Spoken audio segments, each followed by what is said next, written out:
All right. There we go. And now, I believe, so this is going to give you this presentation view. Is that what you like? Is that okay? That's fine. Then you just kind of move through it. Yeah. Boom, boom, boom.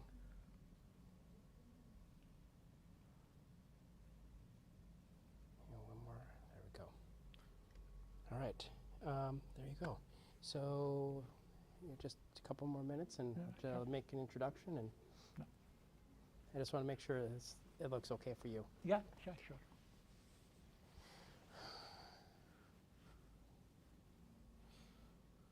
Excuse me one moment. Hey, Sophie. Sophie, I can't hear you.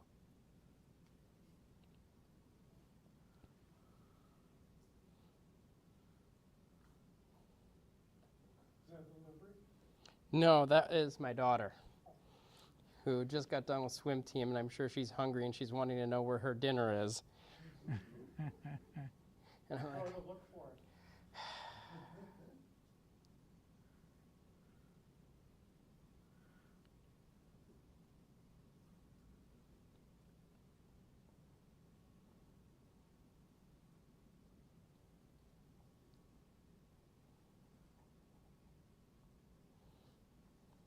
right?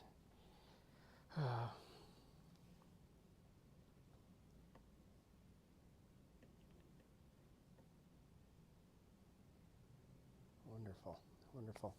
All right, well, let's, I'm going to give it just a couple minutes. I said 5:30 sharp, and that always means like the people meander in like 5:35, but we don't need to wait for those too much. Like. So you were in Ireland before? Yeah, I was in Ireland for a couple of years in Trinity College, Dublin. Oh, I have two friends at Trinity. I don't know, maybe you know them. I don't know how big the place is. They're both software engineers, Bill Harrison and Siobhan Clark. No, I was more involved with communications, and so they are in Trinity University, Trinity College Dublin. Yeah.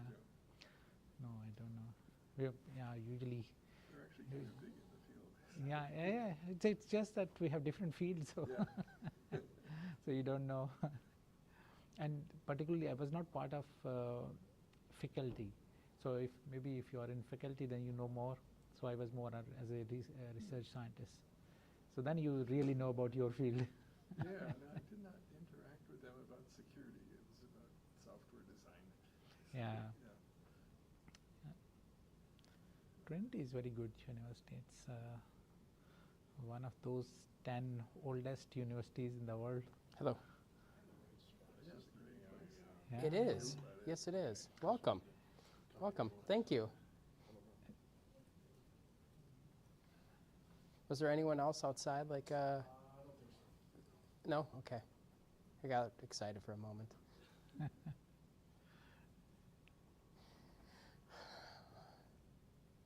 All right. Why don't we, I'll do an introduction. Yeah.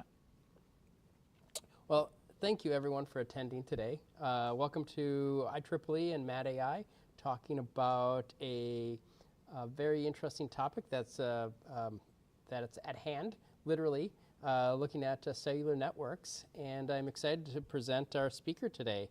But first off, I would like to thank our sponsors, the Madison Public Library, for letting us have this space, IEEE, which helps keep the lights on and allow us to continuously do these sessions.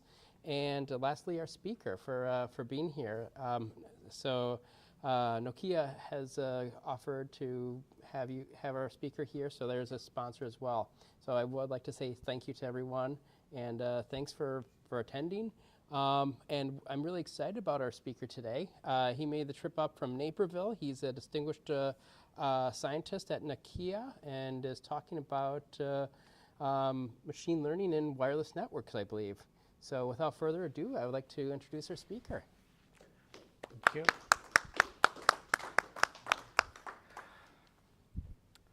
Yeah. So this is audible, right? Yep. Okay. So then I don't need to worry about this. No. Okay, that's great. Okay. So first of all, thank you for inviting me. I have been to Wisconsin first time, so that's great for me just to move around and see things. So today I'll be talking about a very important topic, AI in wireless networks. 3GPP standardization status and challenges. So this is quite interesting topic and very timely as well, because a lot of people talk about 6G these days. So I'll in one of the slides I will show that why when I say timely, why it is very timely for 6G, because we are just starting 6G officially. So that is something that is very exciting for me personally with respect to the timing, because we have been talking about 6G for many years now, but that's more of a VN. But now when we talk about 6G, it's not only VN. So I'll talk about that. And something about me, as I was introduced early, so I will not go in the details, but I work for Nokia Bell Labs, and this lecture is sponsored by IEEE ComSec as a part of Distinguished Lecturer Program. Okay, so let me.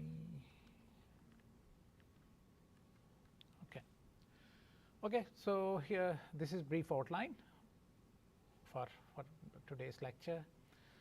So I'll be just in the beginning, I'll be talking about just in some introduction about the technology itself, 6G timeline and role of machine learning in 6G. That's very interesting for most of the people. Then I'll briefly overview of machine learning technologies and how we started with machine learning in wireless networks in 3GPP, which is 3GPP, if you don't know, if you really belong to academia. So that is the main industrial forum where we standardize everything before it becomes part of our wireless network. So before we start building networks, all the companies need to agree on some standards. So whatever the research we are doing in academia, if 3GPP does not standardize those technologies, it's not going to make it in cellular networks. So that is the importance of 3GPP. So in a way that 3GPP decides that what will be part of 6G and generations before that. So because I'm coming from industry, so I will not talk about a lot of VN and technologies which we might do in 6G. So my talk is what actually we are going to do. So it's not just about VN, it's more about realities. And then I'll show some applications and challenges we face when we try to standardize these things and how they are different from our academic world. So this is particularly interesting. And before even I start with that, usually I just show this slide just as a warm-up. This has not much to do with the topic of the talk today. But just to warm up, because if you are a communication engineer, then in all likelihood you should know about Bell Labs. So how many of you have heard about this name Bell Labs before? Yeah, that is what I expected. So usually people think that Bell Lab is a telecom company. So we did a lot of inventions in telecommunication. So actually this is not correct. So Bell Labs it started its work in 1925. So now it's 2025. So we are celebrating 100 years of Bell Lab this year. So this is a remarkable achievement itself. But look at the achievements of Bell Labs throughout these 100 years, and you will see some familiar faces. Familiar, when I say familiar, so many of these people's work actually you read in your textbooks. So that is why I call it kind of textbook guys. So you might have heard about this electron diffraction. So that was invented in Bell Labs in 1930s. Then going forward in 1940s, I think almost everyone should know about this landmark mathematical theory of communication paper from Shannon. So that was Bell Labs' contribution. Going forward, then transistor was invented in Bell Labs. Then in 1950s, it was laser. Then in 60s, we moved to satellite communication world. So Telstar was one of the key achievement coming from Bell Labs. And in 1970s, I think everyone is familiar with this, C language and Unix. So not many people know that actually this was invented by Bell Labs. Going forward, we did a lot of work in fiber optics later and in radio technologies. Then in 2000, so around 2000, Bell Labs started to become more of a communication company. So from there on, it's not about more fundamental research. So that is why a lot of, still in 2014, massive MIMO came out of Bell Labs. So now you know that massive MIMO is one of the key things in communication technologies these days. So that is one of the key inventions coming from Bell Labs. So that was just a warm-up slide. And just to wrap it up, that how big Bell Lab is. Bell Lab, in its 100 years, Bell Lab got about 10 Nobel Prize, which is a lot for a company. So Bell Lab is not a university. And 10 is a lot. So that's something to be very proud of. So that is why we try to show this slide wherever we go. So that was just a warm-up, and now let's go to the main topic. So how these cellular networks evolved over the time.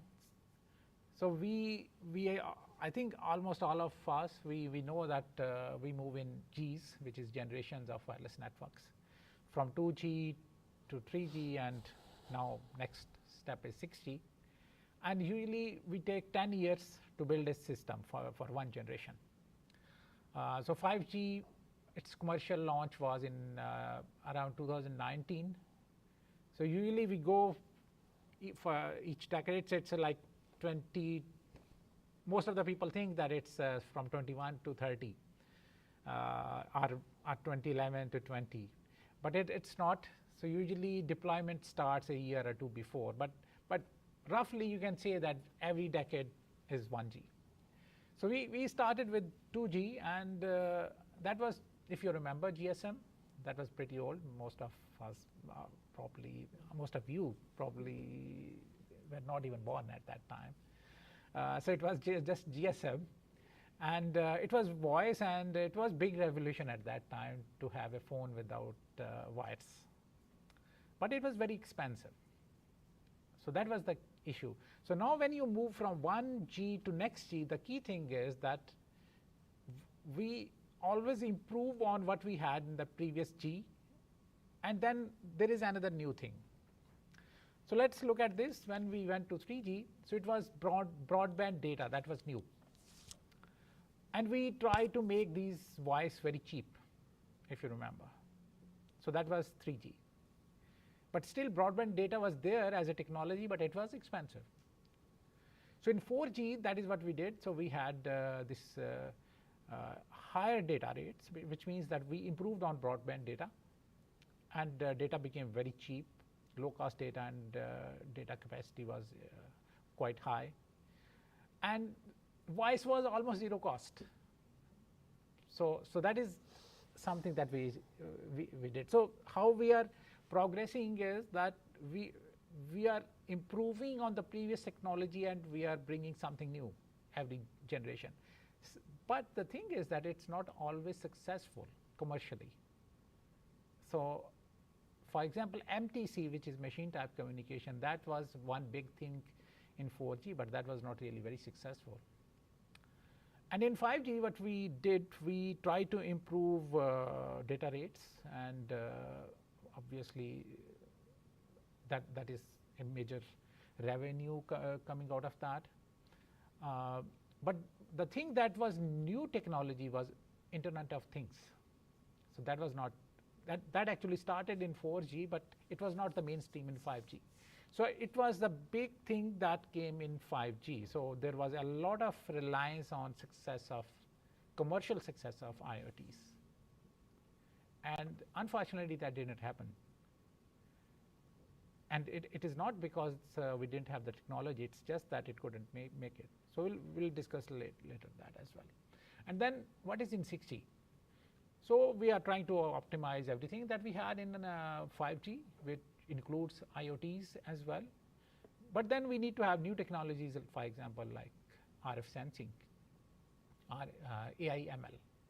So these are some of the technologies that will first time we will introduce in 6G. They were not part of 5G. So that is the story of different generations.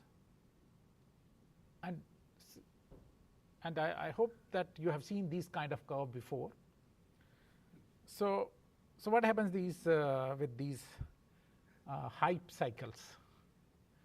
So when 5G came, let me use, can I use laser here? I don't find this laser thing here. Do you know? I have a laser pointer. Would you like a laser pointer? Yeah, both ways is fine as long as I can point. No. Usually in PowerPoint they do have. Laser is somewhere. Maybe not in this mode, maybe if we go in the slide mode. Okay. Well, where are you looking to highlight? Yeah, I think during the presentation probably I need to highlight a few things. But it's fine, I can use even this pointer, that's okay. Is it a LibreOffice issue on the form factor of the slides? I think it is.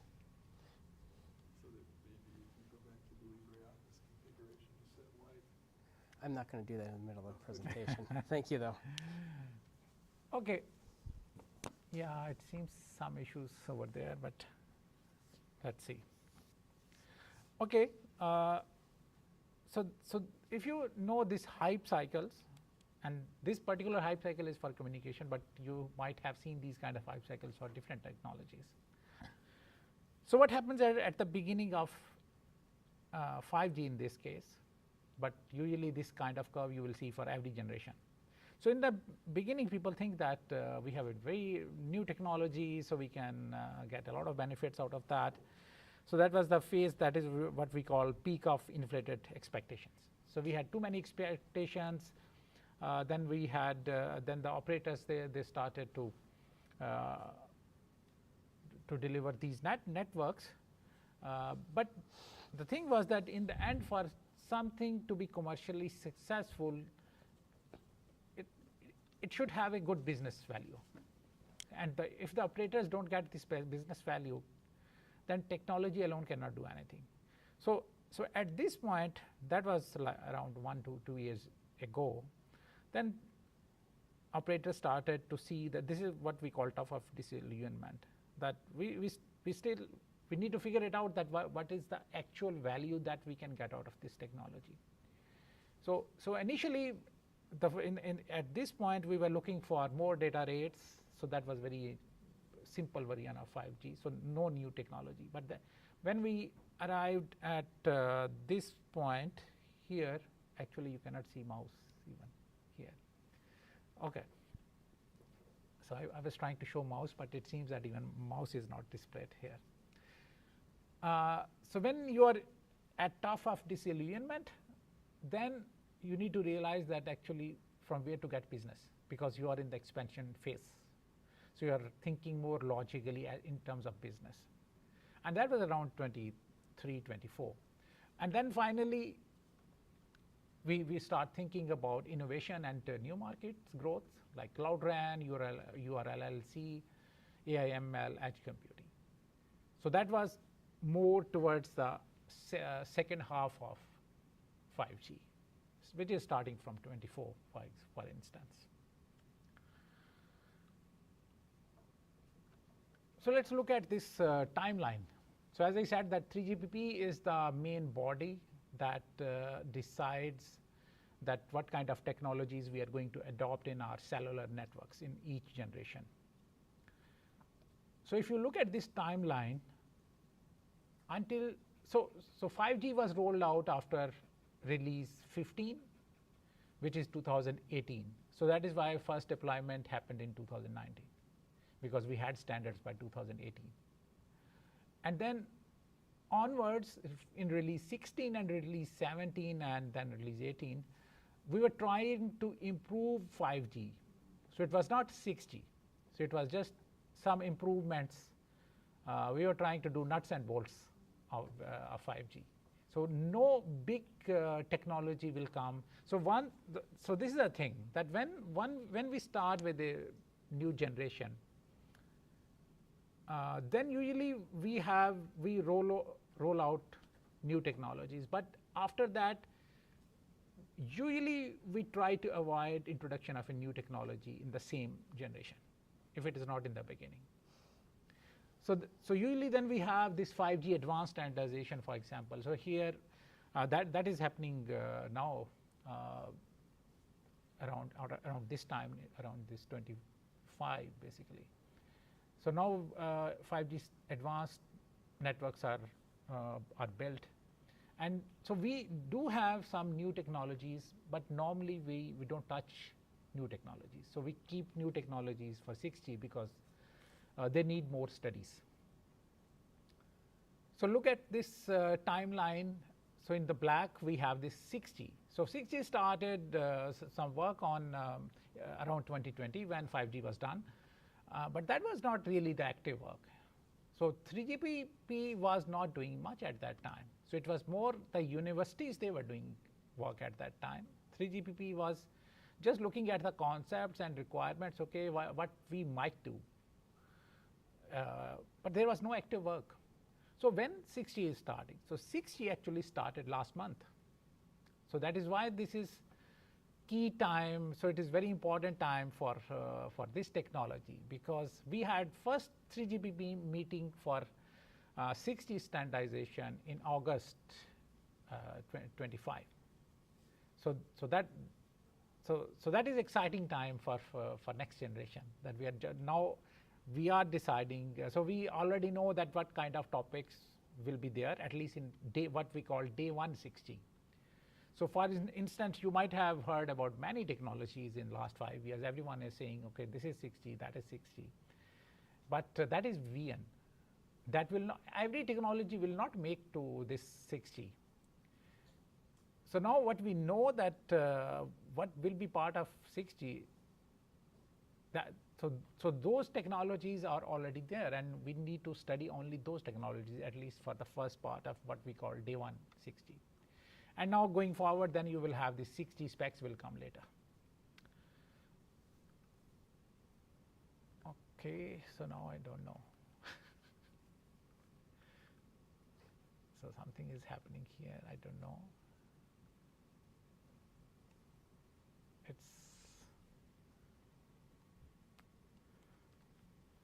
Are we using really PowerPoint or what?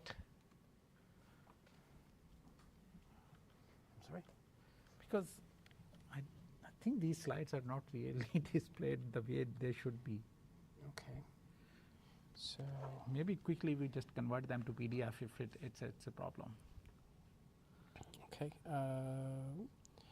Yeah, happy to do that. Let's just export as PDF. Yeah.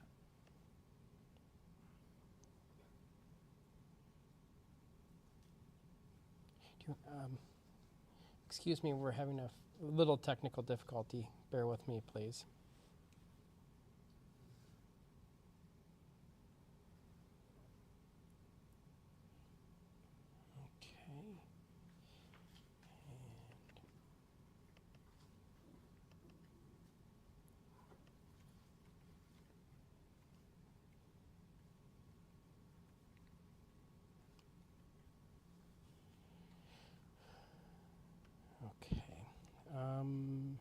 So that's not showing up the way you were expecting it to?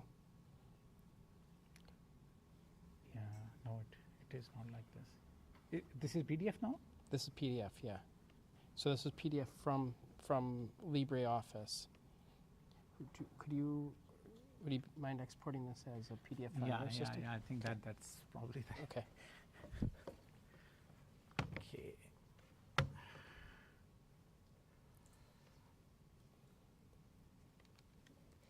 All right, pizza break. Shouldn't take a lot.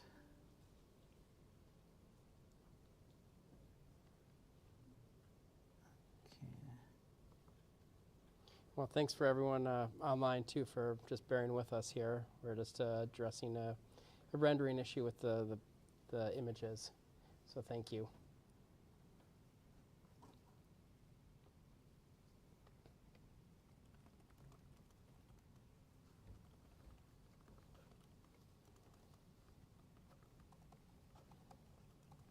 Okay.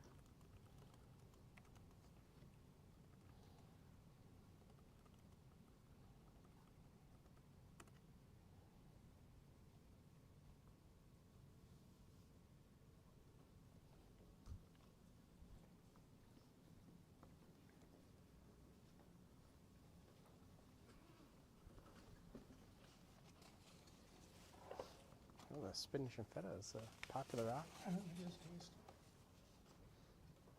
Both good choices.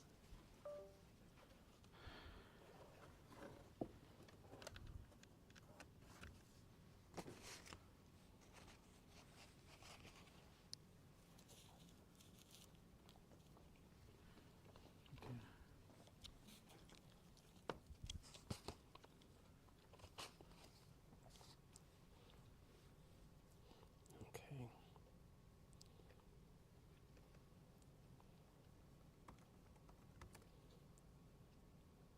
This one right here? Yeah, PDF. Okay. I think I just replace it.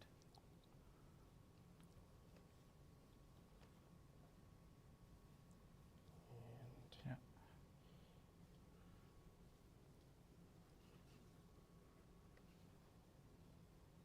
okay.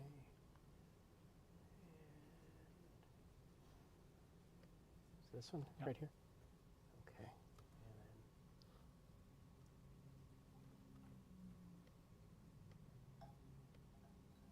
okay, there you go. Thank you. If you can just move to the mouse to the next. Yeah. Yeah. Thank you. Okay. There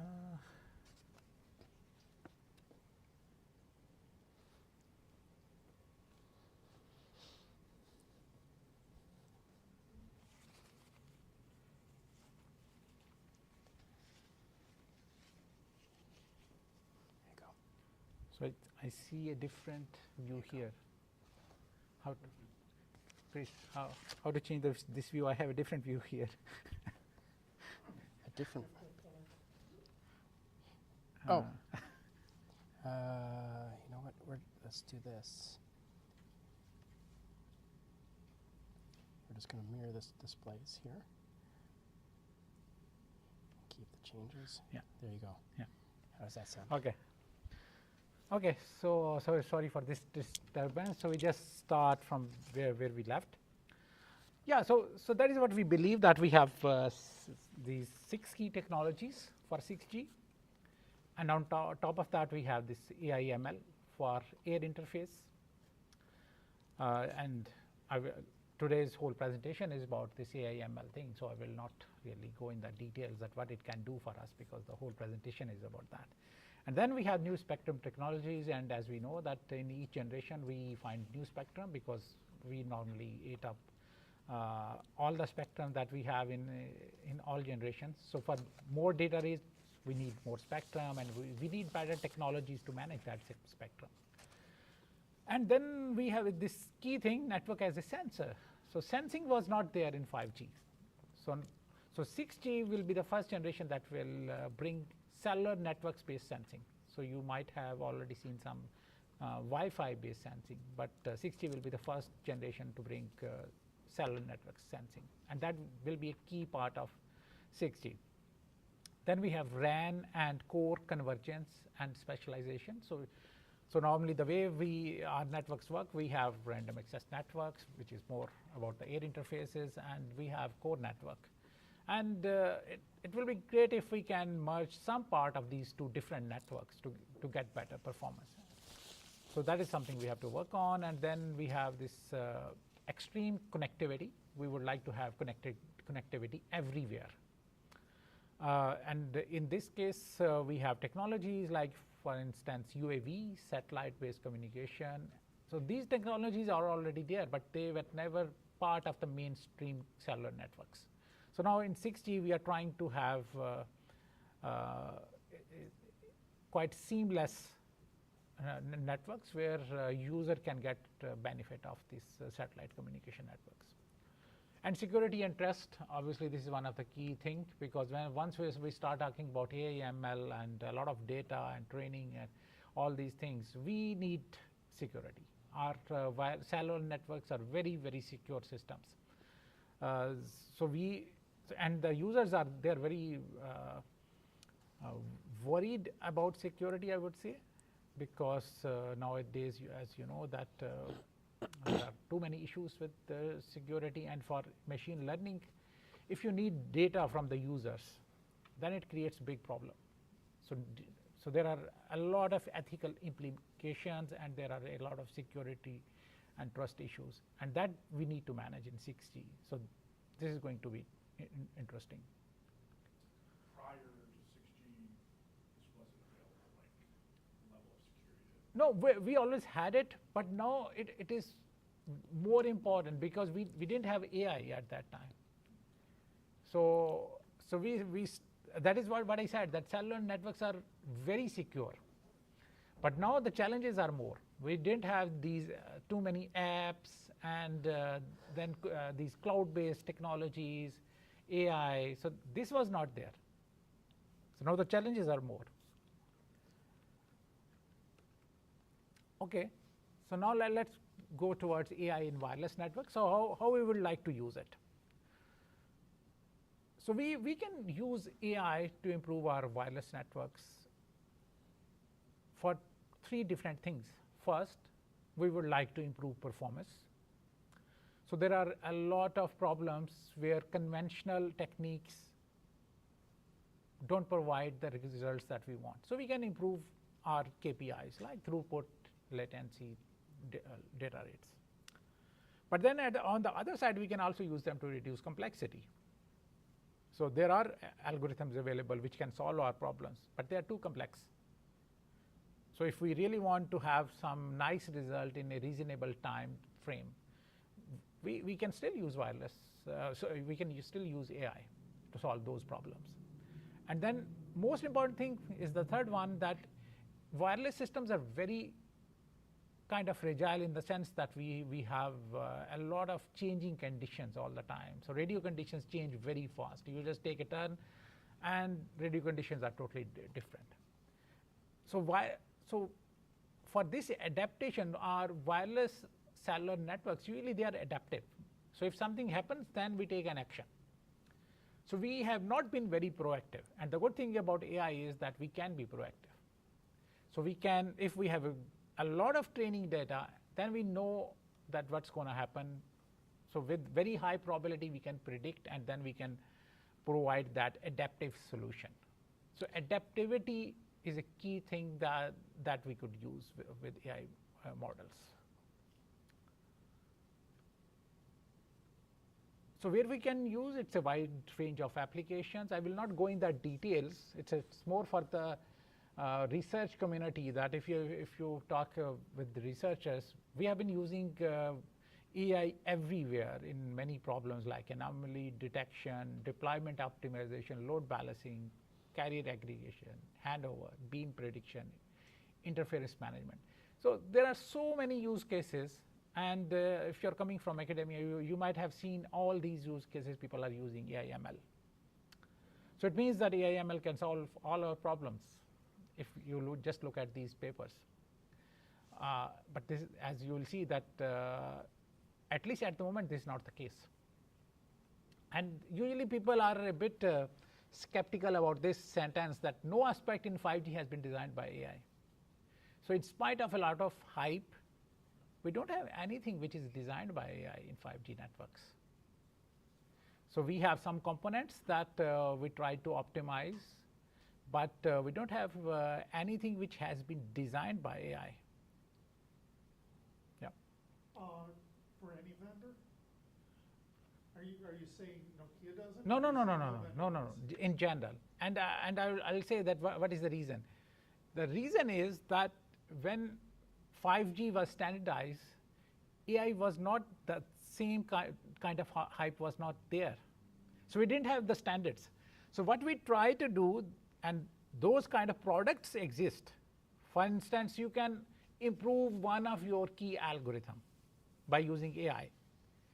But then the rest of the network should not even know that how you are implementing that algorithm, because there was no standardization at that time.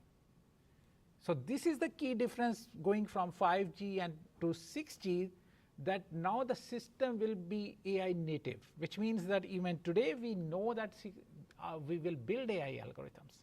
So it means that we have to standardize our air interface for those implementations. So that is the key difference. So on your just development or implementation level, you can do whatever you like, as long as your interface is still the same.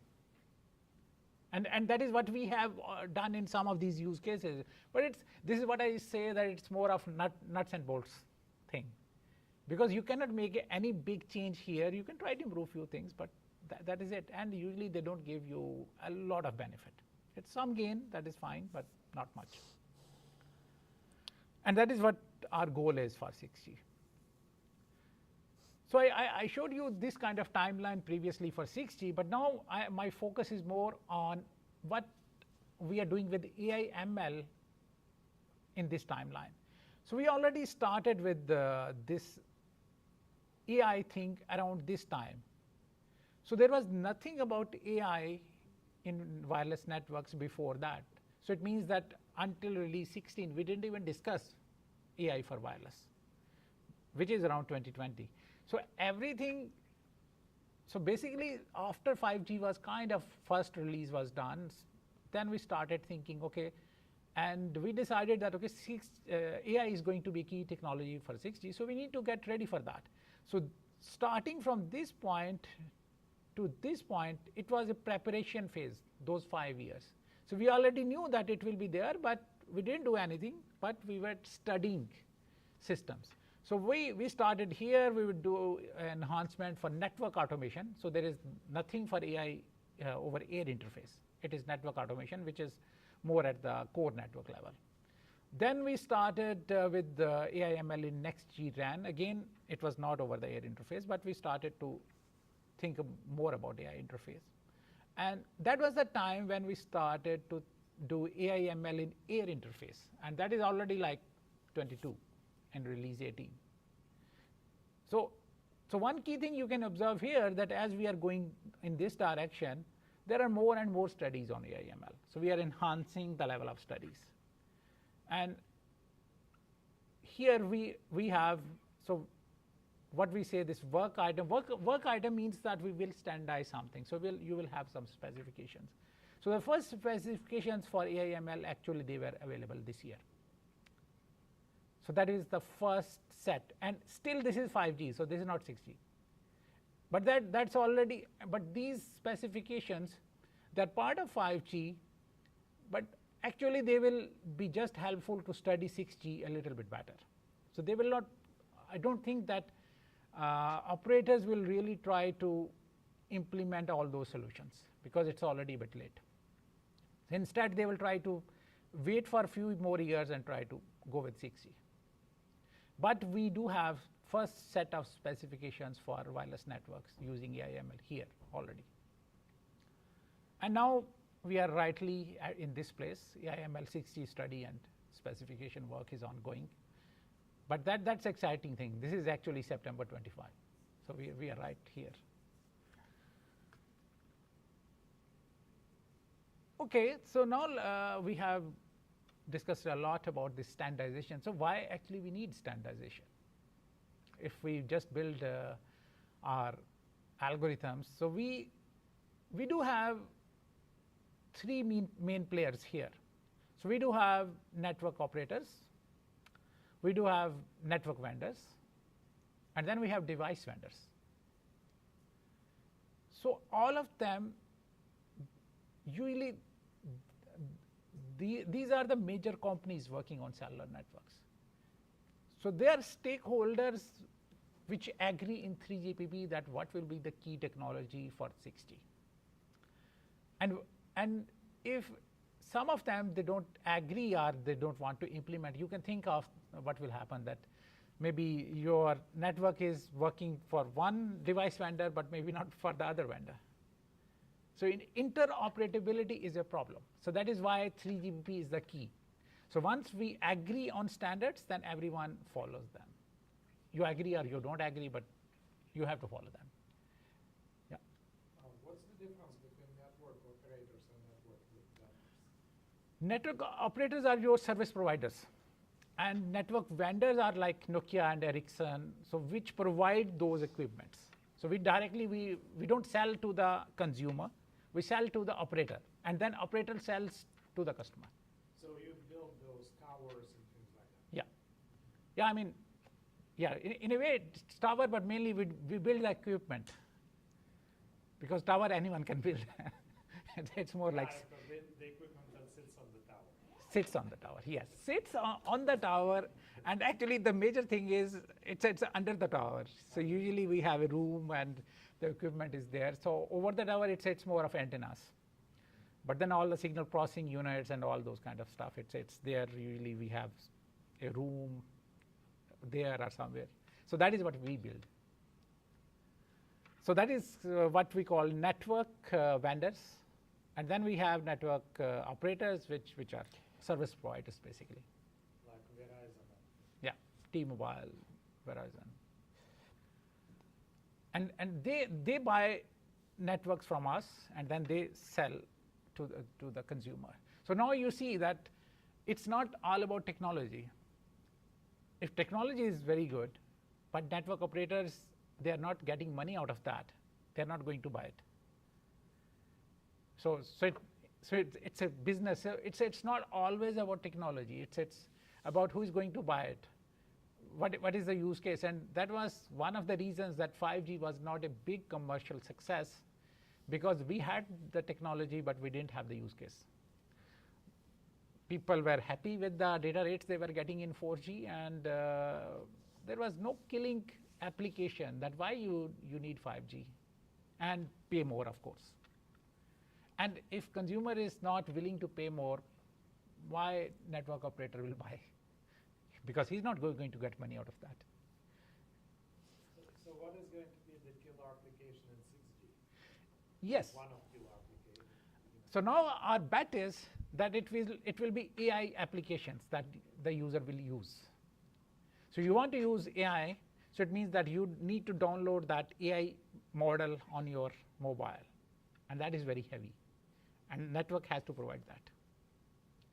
So it's a similar to that era when we started this streaming, that we wanted to watch these movies everywhere, and we started downloading and all that. But then by the time 4G ended, we had good enough speeds. So then in 5G, of course it improved, but it was not a change of application. Still it was the same application. So our big bet was that we will have these URLLCs, kind of ultra reliability and low latency communication will work out, and that didn't happen. So there was no user for that. Technology was good, so you want to get your data very reliably in very short time with short deadlines, but there was no use case. So what's the use case for ML in these networks? What do you mean by use case? I mean, so applying machine learning, right? So within a wireless networks of, you have channels, right? Bands within those. Are you looking at optimization within those bands for signal, or what is where is ML applied here? Yeah, that I'll show. Okay. that is all about the. So I'm going slowly towards that part, that how actually 3GPP looks at those things. Because if you look at academia, you can solve everything, every problem, as I showed in one of the slides. But this is not how 3GPP works, because once you standardize something, and if that thing is not that mature, then you are going to waste a lot of money, because people will implement that, and eventually you will figure it out that we did it badly, and now everyone is implementing it badly. So 3GPP goes very slowly and carefully, and that is the procedure. So what we will do, we selected a few use cases that we believe that, okay, here AI can make the most difference. And let's standardize them one by one. Instead of saying that, okay, let's do everything with AI/ML. So we have to look at each part. This is what exactly you said, that what are the key functionalities, basically, not the use cases. It's the functionalities that we can optimize. So if it is just about some algorithms on the device side, you don't need standardization. You can do whatever you want. But if you need to, but there are some functionalities where you need a coordination between the network and the devices.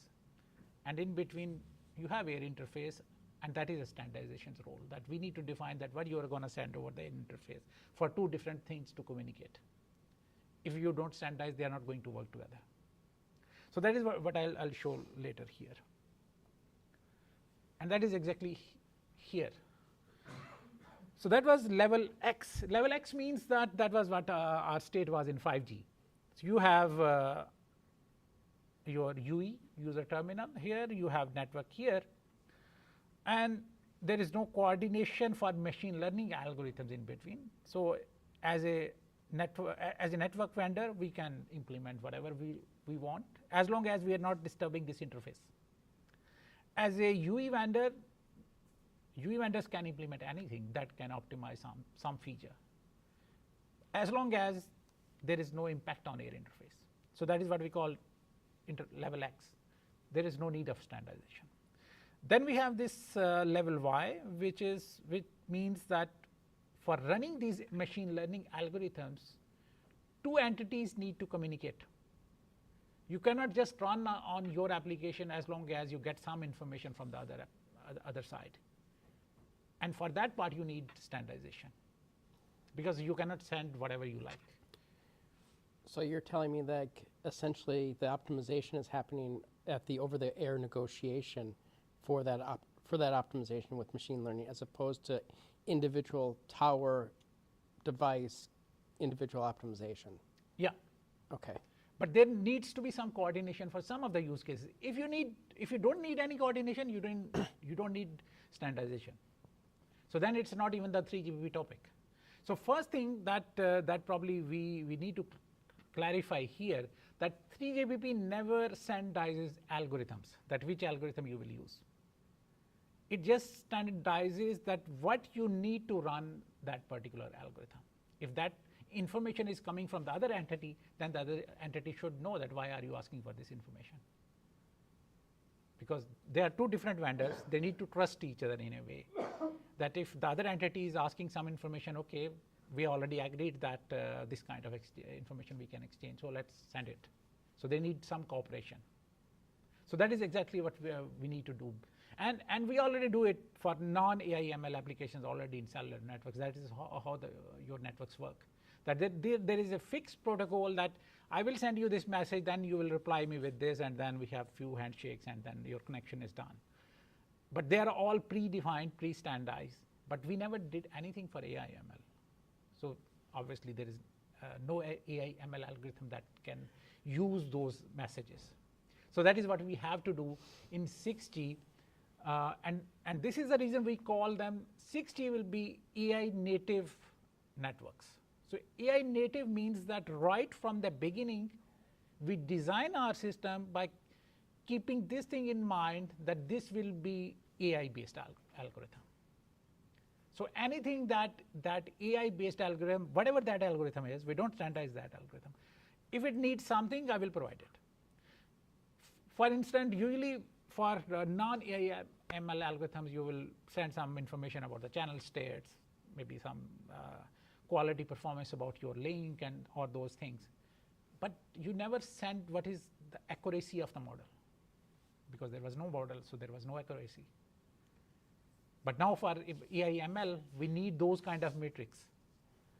So maybe a UE is running some algorithm and it figures it out that, okay, this is my accuracy for this model. Then it may need to send this accuracy metric to the network. And for that, we need to standardize it. It cannot send anything. How long you're going to send, what is the time frame for sending those kind of AI ML specific information, or everything has to be standardized. First we need to standardize, and then we need to build it by using those parameters that we have standardized.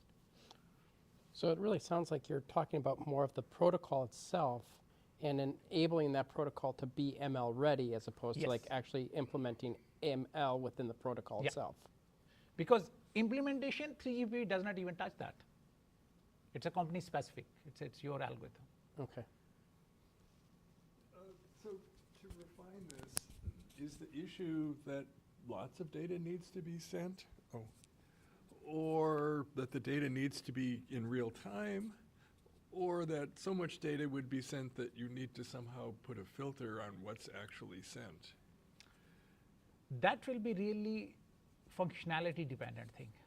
And that is all that we have to figure it out. Because it's not about improving your performance by 10%. If you improve your performance by 10%, but then your data overhead is like 50%, you're not going to do that. And this is exactly what happens in 3GPP. Even without AI/ML, there were many good technologies. They never made it to the cellular networks technology in any generation, because they were too complex to implement. There was too much information going here and there, and 3GPP just didn't agree on anything. So here we need to agree on that. So for example, if you're training a machine learning based algorithm, and then after 2 minutes you have to train another model, and because UE moves, or maybe it goes to another radio condition area. So you're not going to do that. If every 2 minutes you have to train a new model and you have to download a new model, you're not going to do that. So you have to come up with protocols that, okay, what makes sense? And that is why you need to choose your use cases very carefully, that where it makes sense. And this is the reason that we started 5 years ago to study that where it makes sense, in spite of academia telling us that it can solve all of our problems. But when you build this real network, you will see that, okay, if the algorithm is on UE side and you need a lot of data from the network side, and it goes very frequently, there is no point. We are sending so much data and it is all overhead. So all these things, you have to figure it out for each enabler, for each functionality. Not it's not that saying that 6G will be AI or not. Some components of 6G will always be AI, that we know. But then we have to carefully choose which components. And that we are looking one by one on each. And I'll show actually that what some of the examples that from where we started. And then finally we have level Z. We haven't even started this in 3GPP. That's more like a futuristic thing. So here again, your UE is communicating with your network. But it's not only the information that is exchanged. Besides the information, you also transfer models. So maybe for performing a certain functionality, you need to send a model from one entity to the other, full model, and model is quite heavy. And that is why we haven't even started with that. So it's at the moment it's more about level Y, which is basics. Okay, so now going a bit more in the problem, that what kind of different cases we have. So we have this, so assume that this part is UE implementation, and then we have this network implementation. And in between you have air interface. We could have network implementation, which means that AI model is on the network side. But for running this model, you need some information from the UE, because UE usually measures different parameters over the air interface. So it can measure RSRPs and different radio parameters, delays, whatever.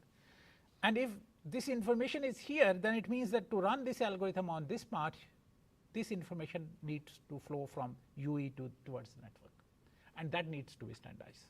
That what information we need for this particular use case, and when we need it, and that kind of protocol. And that will be AI specific protocol that we already know that this is going to be AI, so let's send this information. It's not you're just sending it. Then we have device side, which means that it's just the opposite. The algorithm is on the device side. So it's a device vendor basically which is implementing that. But then the information that we need to run that algorithm is on the network side, which is on the G node B, for instance. So that information needs to be provided for running this algorithm.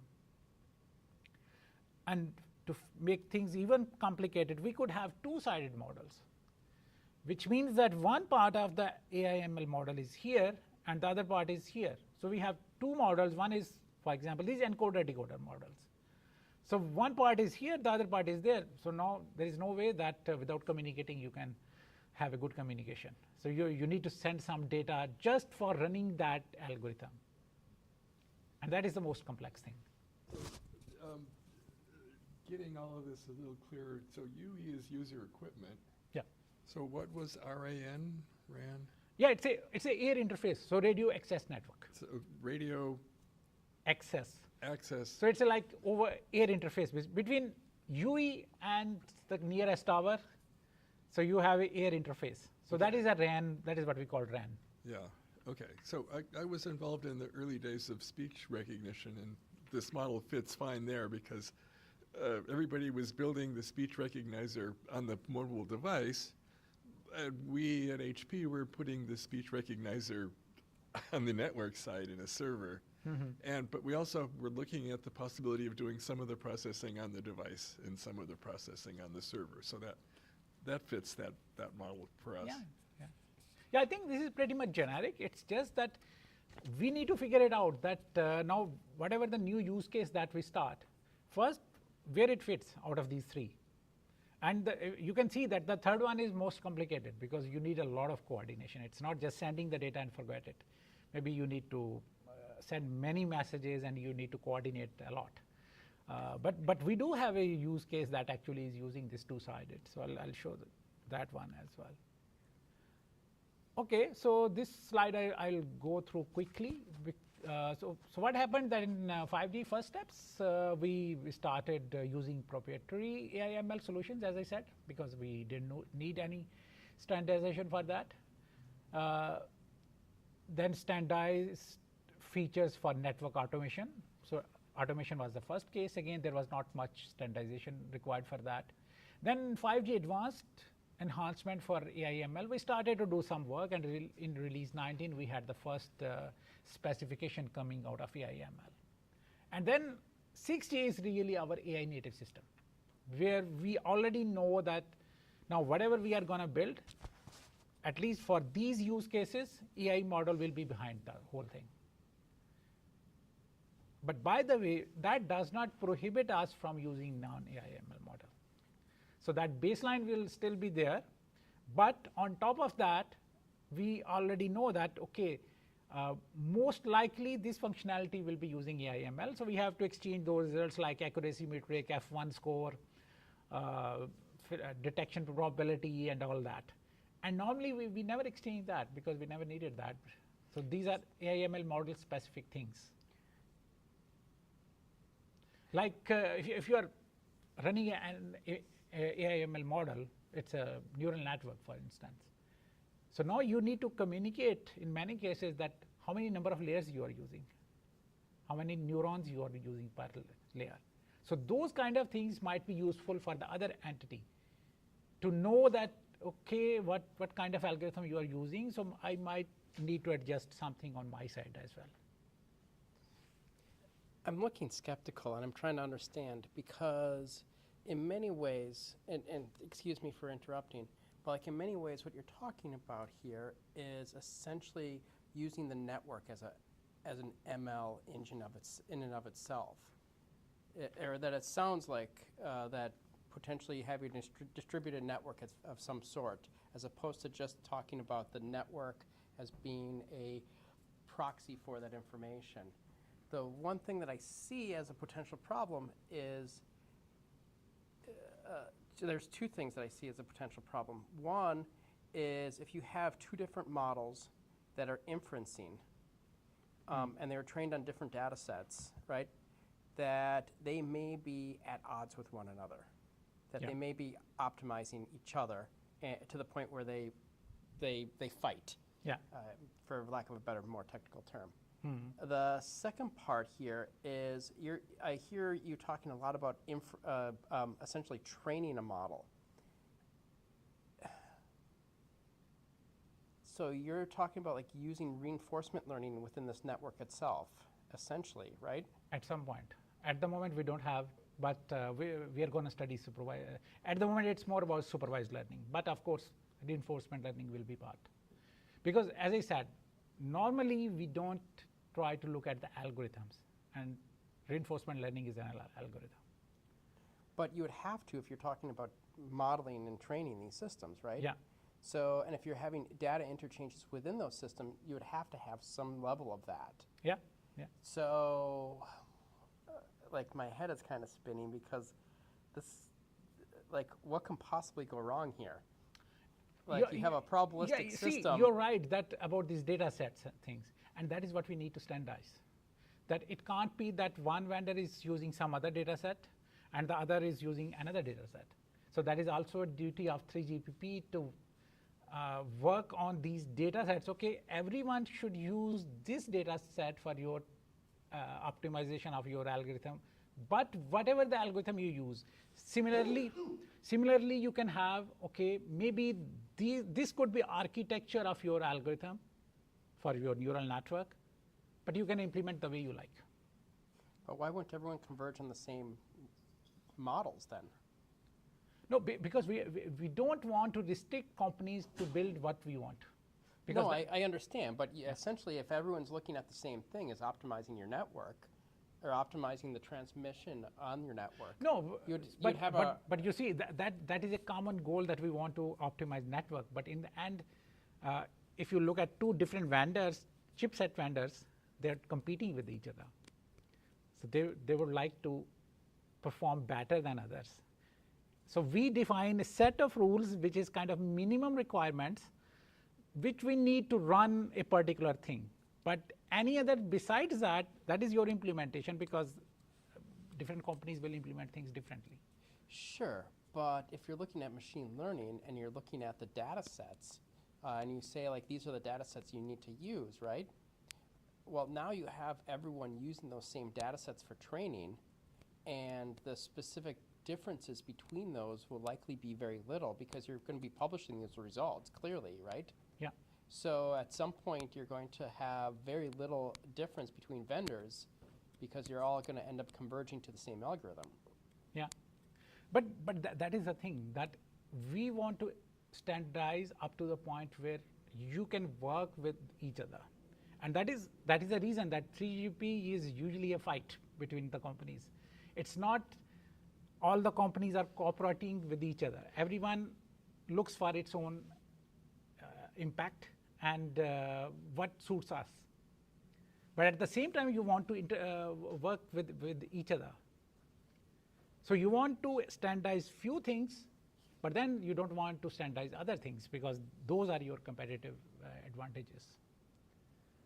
And that is something that we have to see, and we have to evaluate that what to standardize and what not to standardize. We don't standardize everything.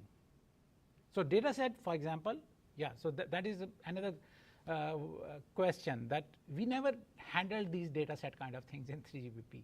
So it's quite new to the 3GPP that, okay, this is something new. So if you have a different data set, then your results will be different.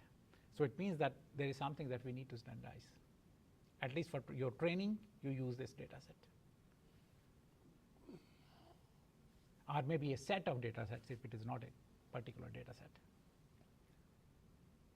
Okay. So it's quite complicated. And that is why it is very slow, because there are so many things which we never did before. I mean, now it's already 5G, so it's a kind of 50 years. But we never, protocols we always did. Communication, signal processing, we always did. So we know how to do that. AI/ML it's like naive thing for us. We don't even know. So that is the reason that we are very slow and very careful that what to standardize and what not. Because if we standardize badly, then there will be so many issues later on that it will be difficult to resolve them later on.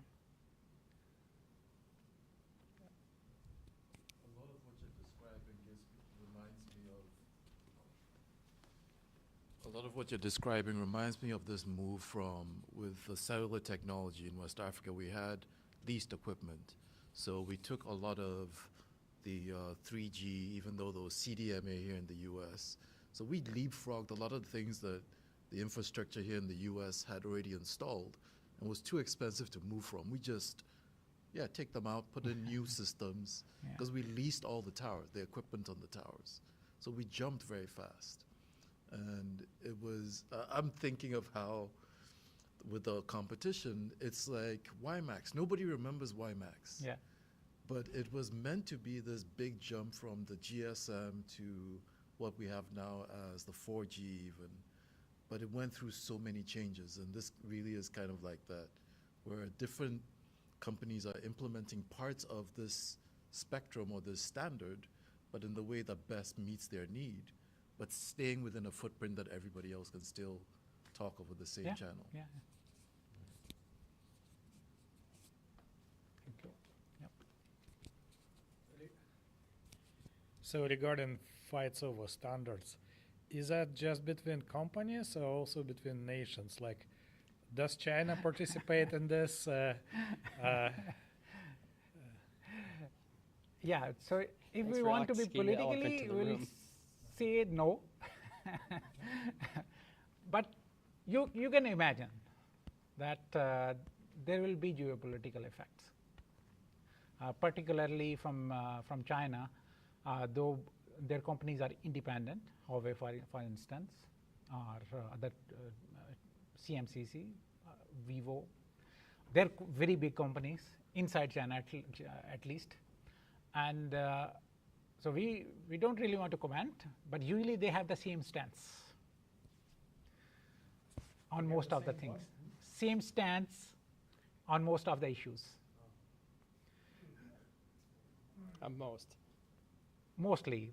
So it's difficult to say that, okay, what happens, but usually this is how it's going.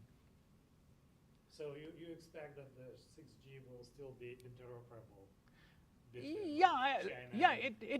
It still will be, but now the issue is that Chinese companies, they have a lot of power, because there are too many companies, and they have now, for instance, Nokia and Ericsson, which are Western companies, they don't have much business in China, so they are eliminated out of that space. So it's a competition. It's difficult to survive, and so now they have a big say in 3GPP, because in the end, the 3GPP is kind of voting system. So you may have some influence as a big vendor, but in the end, it's a voting. So if most of the companies, they align to one side, then maybe the technology is not the best technology, and that happens. But if the companies are aligned to one side, then that is what. How does voting happen? Like, does every company has just one vote, or does it depend on the size of the company? No. It's just one vote. And so if there are more companies in China, that means that I mean, the Chinese will usually have the thing is more influence. with 3GPP, we try to have some kind of compromise and some agreements at best. We try as much as we could, even knowing that some companies, they have some interest in that going in a particular direction. We still try to have agreements as much as possible. But of course, and sometimes you don't like things, but they happen. So it is a bit political, yes. It sounds like it's very similar to what 5G is right now, where you have North American standard, European standard, Asian standard, No, we don't have. Or These. specifically on radio frequency usage? Yes, but they're very high level thing. In the end, if you take your phone and you go to, for instance, China, it should work in principle. So there is no issue with the standards. If it doesn't work, then it must be something else. But in that is why you have 3G, because that was the issue in a way with CDMA and GSM stuff. But now there is nothing like that. Particularly if you go to Europe, for instance, it should always work. So I think it's good we had this discussion to know where we're going, but I see that we're only halfway through your slides, and I would look forward to lots of more discussion, but could we get through the slides and then so get into I the can interpretive go a discussion? bit fast, because now I have made the ground. I think that discussion was good, because I think a few things that will come in the slides we already discussed. So let's go a bit fast. So we were always talking about these use cases that, okay, where we would like to. So that is one of the 3 use cases that we agreed on. So again, because 3GPP is a forum where we agree on things. So these are the 3 use cases that we agreed that, okay, let's study them. And it seems that it makes sense to use AI/ML here. So beam management, so we normally, even without AI/ML system, for each particular user, we try to select best beam, and then you communicate on that beam. And with AI/ML, we can do it better. So that was the first key use case. And the first thing here was that usually you have on your UE side, you will measure these beams, and then UE will report all those quality of those beams to the G node B, and G node B will decide, okay, this is the best beam for you. So you will get very good result on that beam. But the issue is that if you have something like 32 or 64 beams, it's already a lot of overhead just to report everything. So first use case was that let's not transmit everything here. So maybe you just transmit 8 of them, and because they are very much correlated, then you can infer about other beams. So you can avoid a lot of overhead. So that was the simplest thing, because they have some correlation. So you can try to work on that correlations. Then the second thing was that conventionally what happens that your UE will measure these channels, these beams, and then it will select the best beam. But maybe there are too many UEs which have the same beam as their best beam. Best beam means the strongest beams. And if all of them, they are using the same beam, then maybe the aggregated data rate is not that much. So every UE thinks that this is best for me, but collectively network knows that it is not good for you. So here we can use AI/ML because your network has more knowledge, and it can predict that, okay, this is not the best thing for you. So that was another use case. Then this is an example of this 2-sided model. So one side is on the UE side, the other is on the G node B side. And now you can see that there is a lot of communication, because if this encoder and decoder, if they don't match, even in terms of layers and neurons, they're not going to work. And this was not something that we had in 5G. So you need to tell that, okay, I have, for my encoder model, I'm using this kind of AI algorithm structure, not exactly telling that, okay, this is my algorithm, just telling that, okay, this is my architecture. What I'm doing, I don't need to tell. And then the G node B, which is a different vendor, and then G node B can match with that encoder with its own decoder, following that specification, and that is our expectation that both of them should work, regardless that whatever your implementation is. So here we have this CSI compression. So as I said, that's measuring this CSI on the UE side. CSI is channel state information. It's a lot of overhead, and if you keep on sending all that, it's a big problem. So what we can do that by using this here encoder machine learning algorithm, we can compress that and just send a simple code word, and then this decoder decompresses that, and we get that. So that is another use case for this. Then we have channel state prediction, which means that UEs. So normally what happens that UE will receive these signals from the G node B here, and after looking at these signals, observations, then it will predict some future CSI slots. And this is something, again, AIML can do it better because we are trying to predict something. So when you predict something, AIML is very nice. Obviously, we have conventional algorithms, so you can still use your non-AI ML. But any place where you are going to predict something, it's a very good use case for AIML.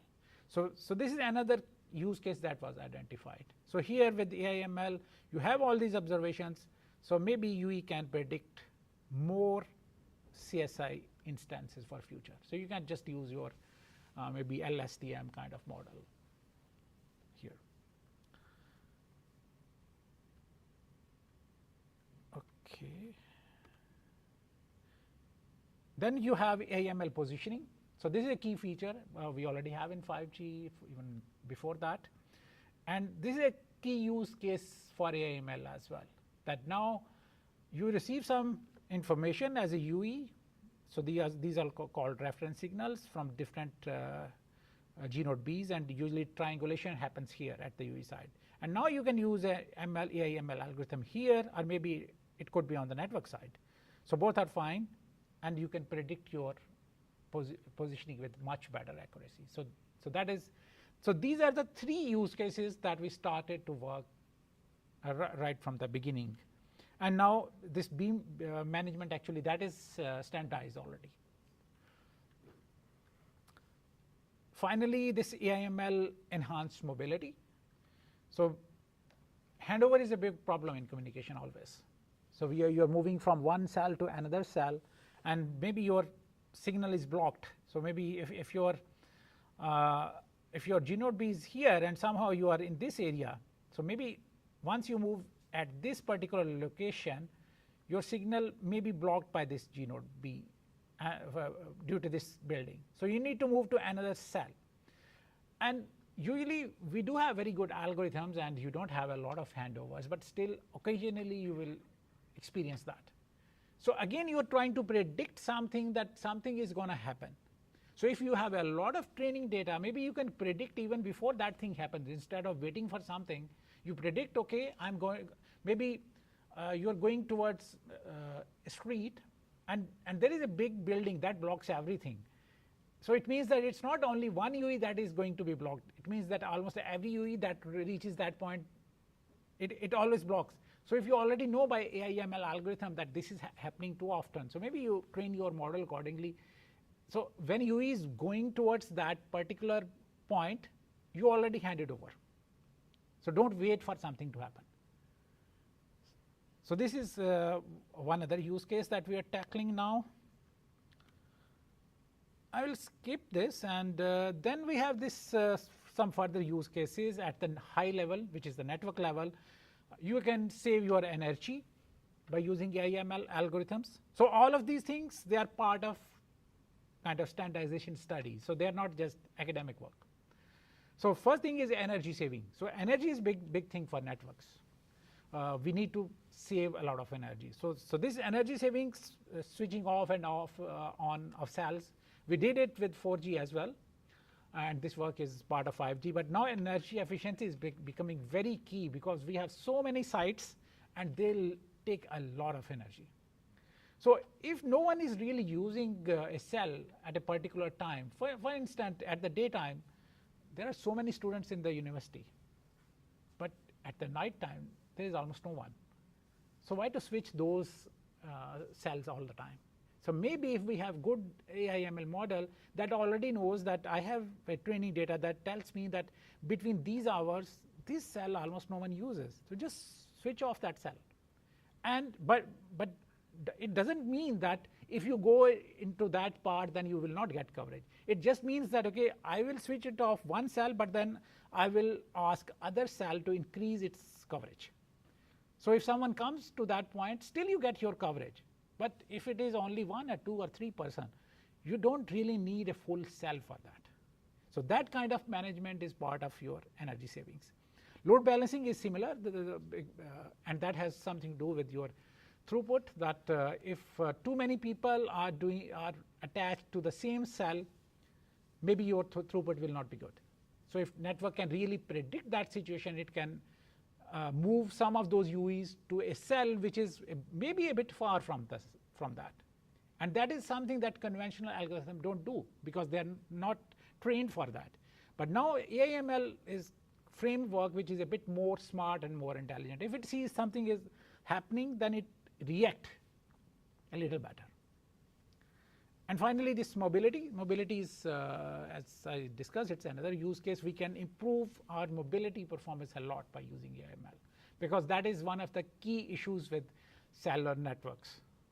That when we are moving, because of these huge buildings, for instance, look at this area, and all of these parameters, if there is a construction, it will impact your radio environment. Things will change. Whatever you have done, it will change. So instead of a radio engineer coming and adjusting everything, why not AIML let it do all that?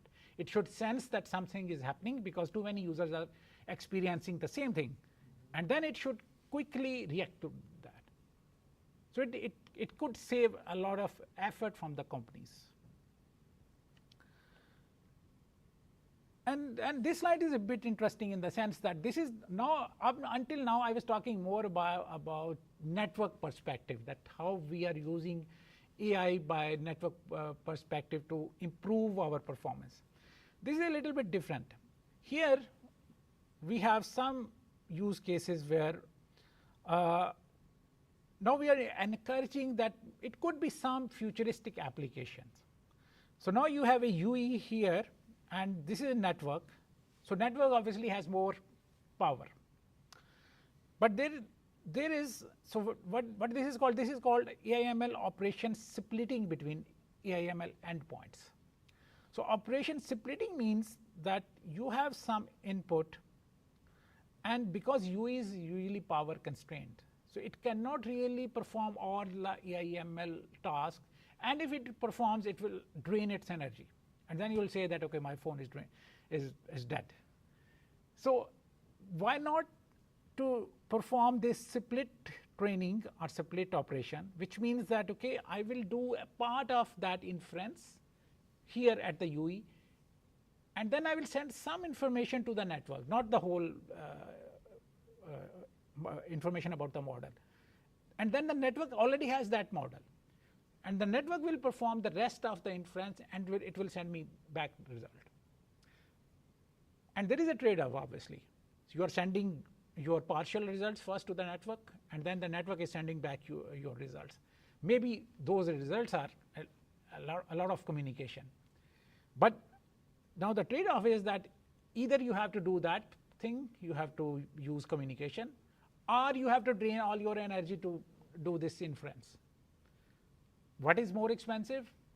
It will depend on the use case. There's no one decision for that. And this is a key part that maybe on UE side, somehow you have to figure it out that what is more suitable. But at least you give the option to the UE that, and this could be a service actually.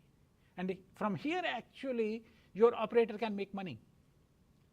Because operator can tell you, okay, I can do these things for you, and I will do in good time, and you won't even feel it that I didn't do it at your UE. You just do something, you just perform basic tasks, because security is another issue and trust is another issue. So maybe you are using some application and you don't want to tell network that how I'm going to use this application. So that is why you do a little bit of that inference on your side, maybe few layers of that neural network. And then it is not possible for the, at least in theory, for the network to know that what you were doing, but still it can produce some results and send you back. So this is also something that has been worked on 3GPP, but it's very high level thing. Then you have this AML model data distribution and sharing over 5G system. So you have an end device here. This is a cloud where you have a model. And before you reach, so again, this is more of using AIML. So you have a ML algorithm, you want to use it for something, some app. And even you enter this library, for instance, and you want to use a particular ML algorithm for something. Maybe you just want to point it to something, and you want to get all the information about that place. And for that, you need to run an AIML algorithm. Maybe you want to run it on your UE. But first thing is that you cannot have that hundreds of AIML algorithm on your UEs. It's just like you cannot have thousands of apps on your UE. You select some of them. But if everyone is using AIML everywhere, then it means that why not to provide it as a service to the UE, which means that once you enter this library, network identifies that and it asks you, do you need it? And it just sends it even before you ask it. And for that, you need a good network. Because you really don't want to wait for 2 minutes that, okay, my model will be downloaded and then I'll do something. So we need to be proactive. We need to know, okay, this guy is here. So usually 90% of the people who come here, they need this model. So let's push it. So again, this is something that maybe operator can use it to get some revenues. And finally, you have this federated learning or distributed learning. It's very difficult to train good models because you need a lot of data, and data is very expensive. But federated learning is a good thing that we have distributed nodes like UEs. Everyone has its own data, so we just send their own local data, and we have a shared model here which is trained here. And then once the model is trained, then it comes back to the UEs. So it's a kind of distributed training, and the network is the anchor that is providing this service to the UEs. So it could be used for different kind of applications. And finally, I think we can discuss this slide that this is more of a framework. That okay, assume that you have a core network and many AIML algorithms are running over there. Then you have a radio network, again many algorithms are running over there. But you still need a network management here that controls all of them. And that could be difficult because maybe your best core network algorithm is not suitable for your radio network algorithm. So there must be some entities that has to decide in those conflicting cases. Because now, as we saw in the previous slides, that we were trying to solve problem by functionality. Okay, let's solve this problem for Beam. This problem is for CSI. But what if we have conflicting answers? If you are using reinforcement learning for something, and your one algorithm for one functionality is saying that, okay, let's use this beam, and then the other algorithm is saying, okay, no, don't use this beam. So in that kind of situations, what to do? So you need to have some kind of functionality which decides when you have those kind of issues.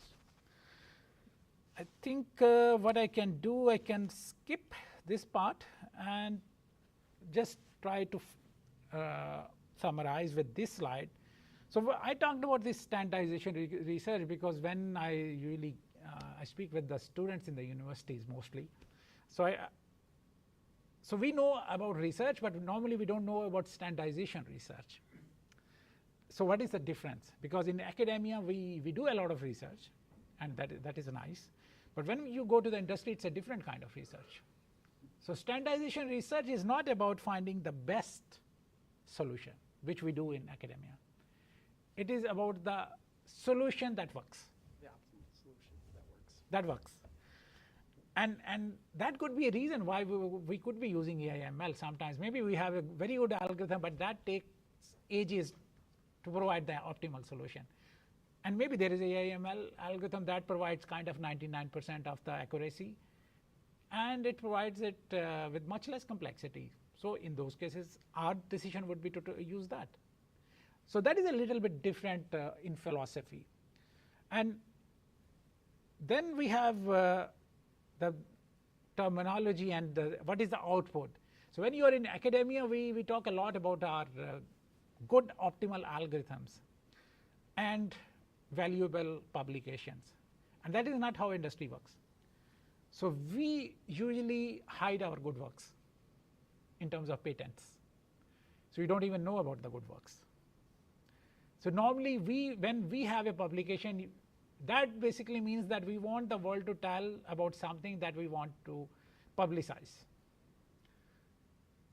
If it is something very useful, then we don't publish it because later on we have to get money out of that. So why to just waste that? So that is why patent is the main revenue. And now that takes us to the discussion that we were having about this 3GPP politics. So when companies, they come to 3GPP and they're fighting for different opinions, they're saying, okay, maybe this solution is good, and the other company is saying that solution is good. It doesn't mean that that solution is really good. It means that they already have patents for that solution. So because if 3GPP standardizes that solution, then everyone has to use it, and then everyone has to pay that company. So standardization research is who gets paid. Yeah. So a big part of revenue, so I'm part of standardization research, for instance. So a big part of our revenue, they come from licensing business. So we have licensing business with all the companies that will use our patents. And we have big legal battles with companies about that you use this or not. So that is a whole different field. So in a way, so this slide is more about for students that, okay, this world is a bit different in the sense that it's not always technology, not optimal solutions. It's much more than that. Companies work differently. Yeah, so just the final word, AI as an enabler is a reality, as I said. 6G just started in August. These AI/ML activities are gaining momentum in 3GPP. This I showed. Starting from 2020, we kept on building on that, and now we are in a position where we can standardize some of the features. And we already have first standard for beam management, for instance. And 6G will be the first AI native generation, where even today we know that some functions will be built. And I showed examples of 4 use cases at least, where when we started discussing those use cases, we already knew that behind those we will have AI/ML. So we need to know that, okay, you have ML algorithm. So you know about this ML algorithm. It might work sometime, but it might not at other time. So then what we need to do in that situations? So we have this performance management framework for AI/ML. So that is a complete whole story, that how all the time you have to manage the performance of these AI/ML models. That because the thing is, with your conventional algorithms, usually you have a pretty much good idea that when it will work and when it will not. But with AI/ML, as with the current technology, we don't have explainable AI. So even the builder of the algorithm doesn't know that how it will work. So for at least with this time, that is the situation, that we don't have explanations for most of the solutions. So we have to build a performance management framework. We need to know that when all of a sudden something bad happens, then what we need to do. And that could be a break point for your network. I mean, if we have a AI/ML handoff algorithm implemented, and then next day 100 people are saying all my calls are disconnected, it's a big problem. And we don't even know that why this is happening, because it was AI/ML algorithm, and algorithm was doing something that we don't know. So we need to have a backup algorithm for that kind of situation. So what will be our backup? Even that need to be standardized. Not the algorithm, but when to kick off that backup. So those kind of triggers, that when, if something like this happens, forget about AI/ML, go to your non-AI/ML and start your normal procedure. So that is the key. Yeah, so with that, I just conclude my today's presentation. Yeah, so this is just a small paper. If as a student, if you want to read how this thing works about artificial intelligence for 6G networks, you can just look at that. I took some material from this paper, but not much. Thank you. Come on, let's thank the speaker one more time. There we go. That's a little bit better, guys. Thank you so much. All right, questions? So I guess my first question is, who owns Nokia Bell Labs right now? Nokia. And what is Nokia? I mean, it was owned by Microsoft before, right? So Nokia, no, Nokia is a independent company. So Bell Lab is a research wing of Nokia. So it's like different companies have research departments. Because Bell Lab has such a kind of nice history, so they don't really want to change its name. So instead of making it something like Nokia Research or whatever, they kept it as a independent company, but it's part of Nokia. So Nokia is yeah. the mother company. Okay. I have a question, but I'll ask it a little later. Oh, all right. Well, the second question is, in the standard space, it's not just the little players coming to vote on the technology, right? There are countries involved. Yeah. There was an interesting article in the New York Times today saying that the vast majority of small companies get bought up not by big companies, but by private equity. And each of these big private equity companies like Blackstone, they own hundreds of little companies. And so they may have a vested interest that spans across their, and also huge patent portfolios as a result. Yes. And so they're also players. I mean, do you get that sense when it comes to what the future should look like? And I guess the third thing I would say in that space, because of this future is AI, the big companies, Amazon, Apple, Microsoft, Google, they're competing just for the raw data to build their large model machine learning, right? Yeah. And so they have an interest in collecting data, even if otherwise we aren't. I mean, you know, like my Google Maps is following me around even when I'm not running it because they're who knows what. Yeah, And that is a trust problem. and my, right, well, so you had trust and security. I was going to get to that. My Alexa, yeah, in theory, it's waiting for me to say Alexa, but it's sending stuff I'm talking all the time without that. It's not really waiting. And I think the recognizing Alexas on the network side and not on my local side. And my TV, when it's on, is doing the same thing. But these are all separate companies. And that's all going through the network. And now on the national side, we have the European Union, who has an interest in putting limits on that. And we have the Chinese and, frankly, our own government interested in tapping into that. Yeah. How does that play out on the standards side? Yeah, it is very political, I must say. That on one side, it's a strategic. If you are buying a company, small company, for instance, it might give you some edge. So maybe in a particular side of your company, maybe you are not doing that good. So you just buy a small company and you try to improve that part of your network portfolio. There is nothing wrong with that. But the issue is that now with 5G, because it started with, in a way with US, that US banned Huawei. And then European companies, they started banning Chinese companies. And then obviously there was the opposite effect. And now with 6G, yeah, it's a bit more political, because now, I mean, you can see it's everywhere, so why not in telecom world, which is backbone of everything. Information flows through that.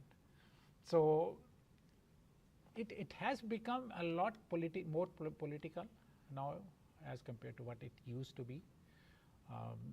And in a way that it kind of hinders technology development as well. When you are thinking more about your company benefit or maybe your country benefit, then maybe you are not doing the right thing for the technology. So that's a bad part of that. But the way things are going, I mean, it's difficult. As I said, that we see it too often that a lot of companies, they're aligned on one thing, and all of a sudden they have just same opinion, and the rest of the world, everyone has different opinion. So you have to just play with that. Nothing can be done.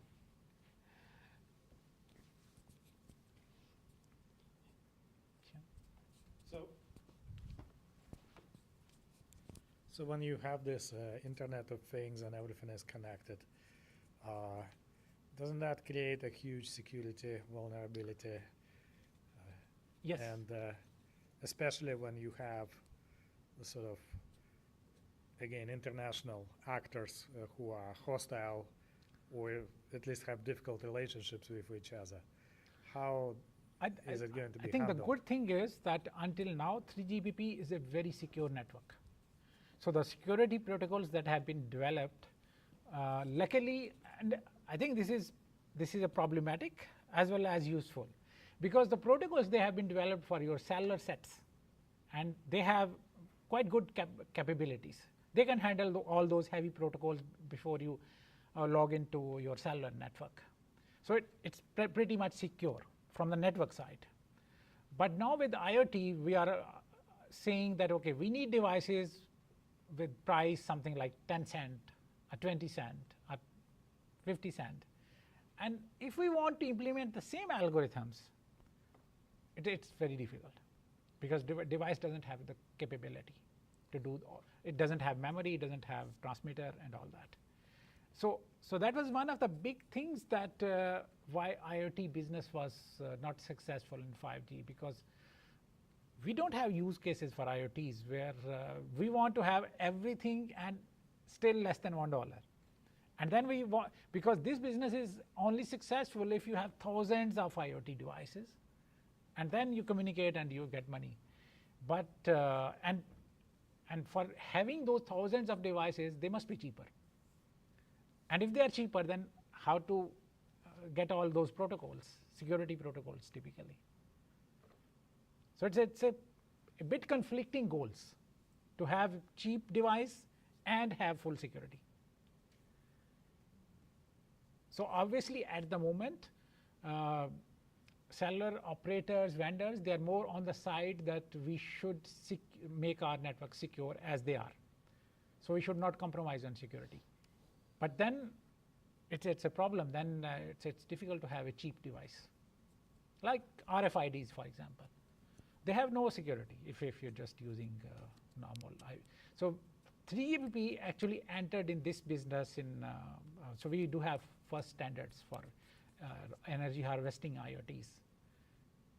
But they are without security, which is not what we liked. But because 3GPP is more of a kind of majority voting.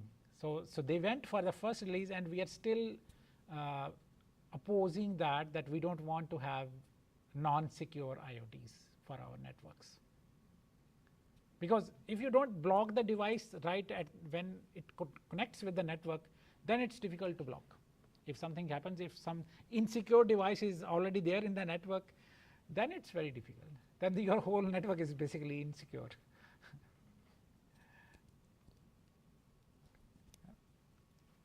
So kind of a personal experience I've had. I'm not very sophisticated in this. I just recently found out that my phone had an obsolete Android system and had not been updated since 2023, I think.